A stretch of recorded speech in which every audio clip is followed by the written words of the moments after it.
Hello everyone, आज हम पढ़ने वाले हैं एंगल्स। क्या पढ़ने वाले हैं? एंगल्स पढ़ने वाले हैं। आप सभी जानते हैं जो एग्जैक्ट 90 डिग्री होता है इसको हम क्या कहते हैं? राइट एंगल कहते हैं। जो एंगल एग्जैक्ट 90 डिग्री होता है ना, क्या होता है? 90 डिग्री होता है, उसको हम कहते हैं राइट एंगल। तो राइट एंगल की डेफिनेशन क्या हो गई? Right angle, an angle which is exact 90 degree is called right angle, है ना। अब इसका डायग्राम कैसे बनेगा? जो एंगल बिल्कुल एग्जैक्ट होते हैं इसको हम कहते हैं राइट एंगल। तो देखिए बच्चों, ये क्या हो गया? राइट एंगल हो गया। जो एंगल एग्जैक्ट 90 डिग्री होता है उसको हम क्या कहते हैं? राइट एंगल कहते हैं। अब बात आती है एक्यूट एंगल की। किसकी बात आती है? Acute angle. एक्यूट का मतलब ही क्या होता है? छोटा। क्या होता है एक्यूट का मतलब? छोटा एंगल। तो अब हम पढ़ने वाले हैं एक्यूट एंगल। ये बहुत इंपॉर्टेंट है एंगल्स। क्लास 10 तक तो काम आते ही हैं, लेकिन आपको बेसिक पता होना चाहिए। क्लास 3 से सेकेंड से शुरू हो जाता है और क्लास 10 तक तो चलता ही है। तो एंगल्स पढ़ना भी बहुत इंपॉर्टेंट है मैथ्स में। An angle which is less than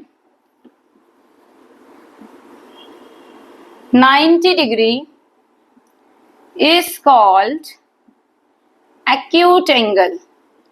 जो एंगल 90 डिग्री से छोटा होता है उसको हम कहते हैं एक्यूट एंगल। अब मान लीजिए कोई आपको बोले 60 डिग्री का एंगल बनाओ, तो हम इस तरीके से बना सकते हैं। तो ये क्या हो गया? 90 से लेस हो गया, उसको हम कहते हैं एक्यूट एंगल। क्लियर? अब हम पढ़ने वाले हैं ऑब्ट्यूज एंगल। कौन सा एंगल? ऑब्ट्यूज।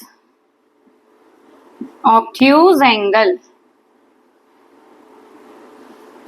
देखिए, मैंने बहुत छोटी छोटी और इजी डेफिनेशंस लिखी है। बुक में काफी लेंथी और बड़ी बड़ी दी होती हैं, बच्चों को नहीं याद होती है ना। वो जीरो, फिर ग्रेटर, लेस, फिर ऐसे करके साइन दिए होते हैं, तो बच्चे ना उसमें बहुत कंफ्यूज होते हैं। इससे बेटर ये है आप उन्हें इस तरीके से समझा सकते हैं।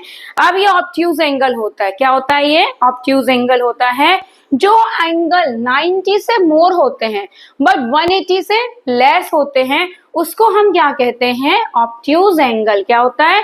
Obtuse angle. ऑब्ट्यूज मतलब क्या हो गया? तो इसकी डेफिनेशन क्या आएगी? An angle which is more than 90 degree, है ना, but less than 180 degree is called obtuse angle. समझ में आया? एक ऐसा एंगल जो मोर देन होता है 90 से बट लेस होता है 180 से, उसको हम क्या कहते हैं? ऑब्ट्यूज एंगल कहते हैं। अब इसका डायग्राम देख लेते हैं। ये बना दिया एंगल 120 का, तो क्या हो गया? ये ऑब्ट्यूज एंगल हो गया। ठीक है।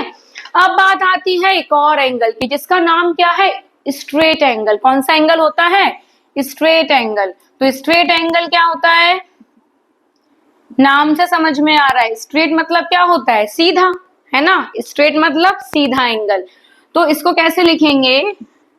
An angle which is exact 180 is called